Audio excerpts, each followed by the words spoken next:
313 Diesel guy here. Um, Here I am doing my ball joints on my truck again.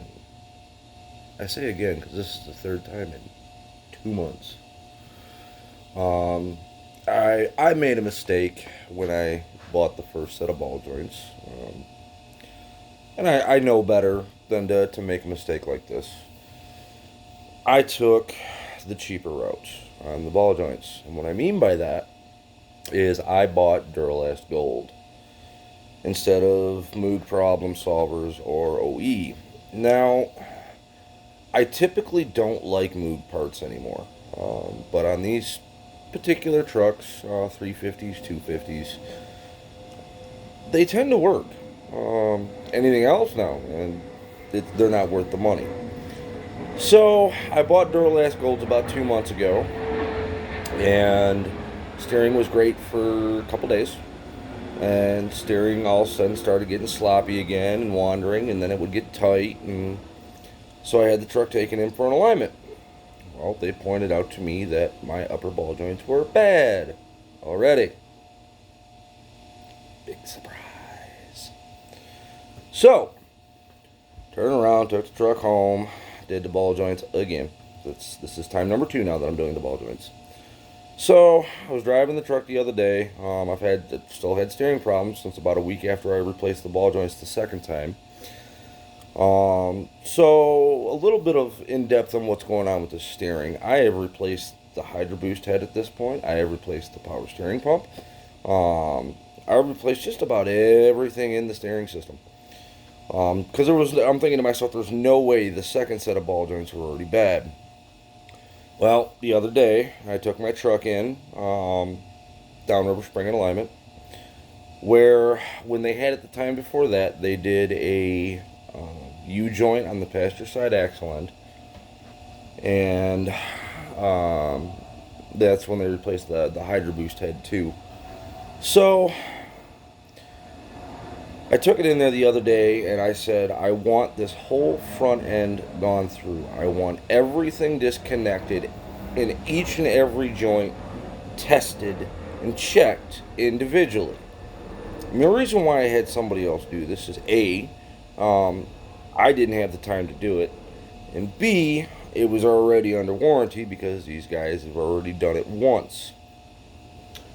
So, I get a call about 3-4 hours later telling me all 4 of my ball joints are bad. The passenger side U-joint was bad. Now mind this, that's the one they just put in. It was a Namco, which I, by the way, told them I wanted Dana Spicer. It's a Dana Spicer axle. That's all I ever put in any of my stuff is Dana Spicer. So I called AutoZone, told them what was going on with the ball joints. They said, bring us proof. So I took a video of my truck up on the rack with ball joints moving and everything else, and took it to them.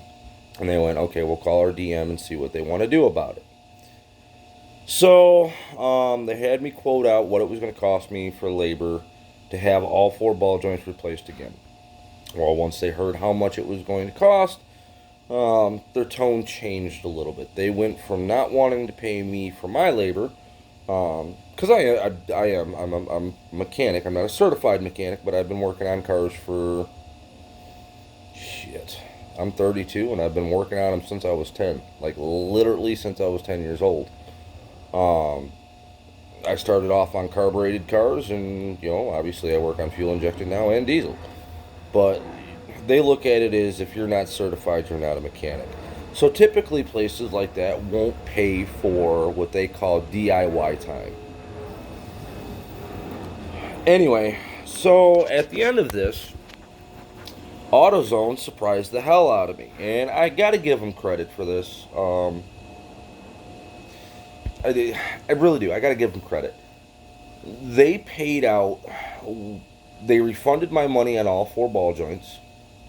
And they paid me $250 for my time, knowing that I was about to have to do this a third time. So I was okay with that. It wasn't a total loss at that point. So what that allowed me to do is I had a passenger side hub bearing that was growling. That allowed me to do that. I've got to get my rotors turned. That will allow me to do that. Um, and a couple other, minor odds and ends to clean up this front end and eliminate issues. Oh, it also allowed me to upgrade to the Moog problem solvers. Now, there is no video on YouTube about this, and it really surprises me. A lot of people complain that after they do the ball joints and whatnot on these trucks, that they have severe memory steer. Well, you give me a minute here, I will show you exactly why they get severe memory steer. Now, this is listed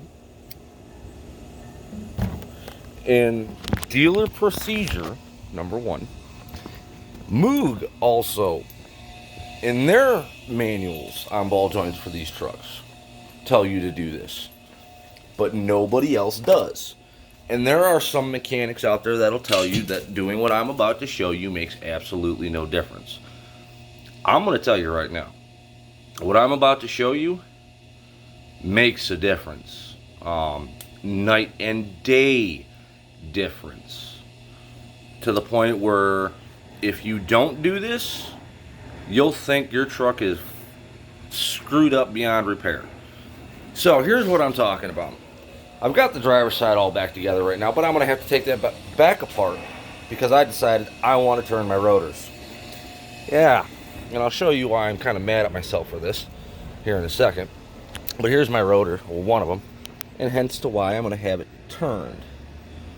I mean, decent amount of pitting throughout here and here. So it's got hot once or twice, but I'm going to have it turned and taken care of. But the reason why I'm kicking myself in the ass for putting the driver's side completely together before and then deciding I want to turn my rotors is, if you look, I've painted everything nice and neat and clean. So, except for the rotor, which I'm going to have turned, and I'm going to paint them. So, here I am on the passenger side. Alright, what I'm about to show you is, hold on, I got to wipe off the camera lens real quick. What I'm about to show you is a very, very crucial part of doing ball joints on these trucks. F-250, 350s on up. From the year, what is it? Technically, it would be late 98 all the way to 03. On the top ball joint, you have it's called a camber bushing. It's a sleeve that drops into the knuckle on the axle end that the upper ball joint rolls into. It's this piece right here, okay? Right here. Now, a lot of people, and again, there is no video on this, which really surprises me, which is why I'm finally making one. A lot of people don't remove that. That's where they make a mistake. Procedure for that bushing, when putting the truck back together, calls for you to set it in place, put the top ball joint nut on finger tight, draw the bottom one into 44 foot-pounds of torque, draw the top one in to 79 foot-pounds of torque, and then tighten the bottom one to 150. Now, this is why it can screw it up, because if this is still pressed in, all your tolerances and clearances are now completely different. And here's what I mean by that. If I started off with it in this position and torque that down to the 70 foot-pounds that it asks for, or 79, so pretty much 80, that's going to push that down just a hair more. Okay? Which means down here, underneath, this is going to pull up further into the knuckle. And then you run a greater risk of hitting the bottom of this collar, creating a binding issue. That also will change all your clearances on the lower. Something as little as that can cause a nightmare. Now, when you take this out, there's a couple different ways you can do it. You can use a 2-jaw puller, which is the easiest way to do it. But unfortunately, I don't have one that works right now. So what I ended up by doing is taking a flat chisel, getting it underneath it, moving it just a little bit, and then coming up. Now this is after the spindle's removed and everything else, and then coming up underneath it with a block of steel or a round piece of steel that fits the collar, and just hammer it out. Now once you get to that point, once this bushing is out, you want to take and wire wheel the ever-loving hell out of it. You want it to be spotless, both on the outer diameter of the ring, where it meets the spindle or the knuckle, and on the inner, where the ball joint stud comes through. Then you want to clean the knuckle on the end here, on the inside. Again, you want it to be as clean as possible. So when you put your Torx down, when you torque it down, everything is as smooth as it can be. Again, any kind of difference in that can cause huge problems. And I know this because I've already gone through it once. I ended up by having to take it all back apart and do it again. Now this was, the first time I did it. But again, you want to take this bushing out after you've dropped the knuckle or the spindle. Oh, I guess no, the spindle would be the. Once you drop the steering knuckle down and out with the ball joint, you want to press this out. I promise you, if you press it out and clean it and put it together the correct way, and what I mean by putting it together is, again, cleaning it, putting a little bit of grease on it, just a little bit, like a little bit on your finger, and just kind of rub it in. Clean the inside of the knuckle on the axle, where this sits into. You set it down and just tap it down just a little bit. Let the nut pull it in. If you don't, and you hammer it down, and then you torque it, your gap and tolerance will be way out of whack. And again, you'll get memory steer like a son of a bitch. So, I wanted to make a video of this because, again, I myself have dealt with the problem. A lot of other people talk about this problem and don't know what's causing it after they've done ball joints. And again, there's no other video out there that tells you you should be removing it. I mean, there's instruction manuals that tell you to do it, but nobody's done a video on it. So I'm pretty sure I'm the first one on that. If not, no big deal. But I want to be as descriptive as possible. So, let's turn that spindle or knuckle. A little tight, but I expect it to be. But at least I can use one hand to turn it. Now, I'll tell you right now, if you don't take that out, that bushing it right there, and I keep pointing to that because I'm trying to make a big point here. If you do not take this out and clean it and grease it, along with clean the knuckle hole down on the bottom for the ball joint and everything else, once you torque the bottom to 44 and the top to 79 foot-pounds, it is as tight there to the point where usually you have to use two hands. Now, once you go 44, 79, 150, typically you can't even turn that thing. And if you can, it's really hard. So again, take the few extra minutes and the couple extra curse words that I promise you, if yours has never been removed, you're going to use. Take the few extra minutes and curse words to get that out of there. Just if you're running the stock camber bushings, know that camber bushing can only go in one way. It's got a flat spot right here on the opening where it sits or it mates up against the knuckle, okay? So that one can only go in one way. Now, if you have an aftermarket one in it, what I would recommend doing is taking a wire wheel, cleaning it real good before you pull it, cleaning the top, and making an etched mark on the top on the side that faces outward, okay? That way when you reassemble it, you know which setting it was at. So again, I'm going to stress, if you're doing ball joints on a late 98 to 03 F250, F350 on up, make sure you pull this bushing out and clean it really good. If you've got to replace it, then replace it. It might break coming out. I've had them break, but luckily these ones didn't. Again, pull it out, wire wheel it, sandblast it, whatever.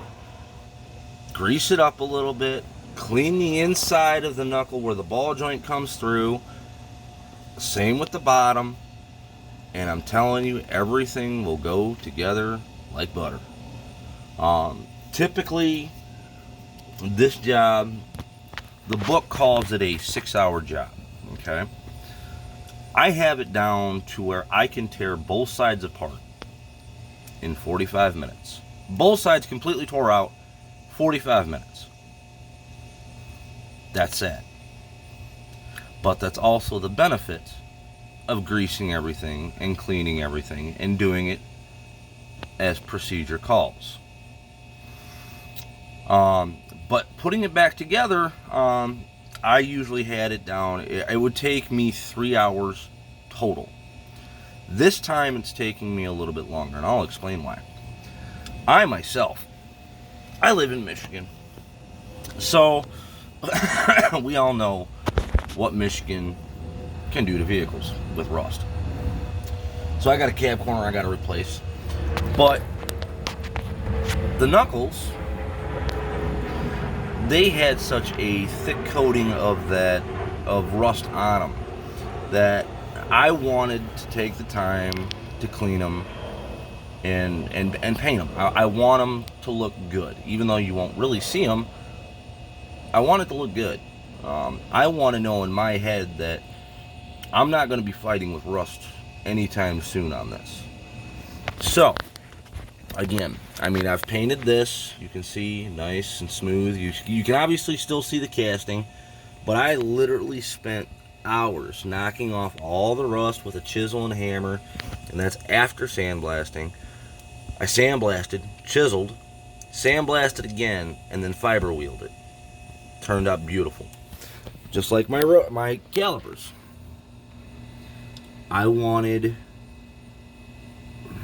know why I chose red. Maybe because in my mind, again, even though you're really not going to see them, in my mind, I like the color combination of black and red. Always have, always will. But again, now I don't have to worry about that caliper rusting up as quickly, I should say. So, now when you go to install the vacuum hub, or the vacuum seal, there's two different ways you can do it. One, you can install the axle end and then press in the seal, or there's the way I do it, which eliminates having to buy that $200 press tool or going to Home Depot and buying pipe. I press it onto the axle end, okay? And then from there, I grease the surface up right here. And when I say I grease it up, I don't mean I put gobs and gobs and gobs of grease. Again, I put a little grease on my finger and just wipe it in. Just right around the edges. Slide the axle in, and then I take an old hub bearing from this truck and use that as my press. Why am I going to spend $200 on a press tool when I have one? It's an old hub bearing. It works great. It fits exactly like it should. So therefore, there's no special tool needed. If you got an old hub bearing, use an old hub bearing. I wouldn't recommend using the one you're going to put on though. And just trust me, you'll beat the shit out of it, and when you go to leave it on the truck, you're going to have an issue.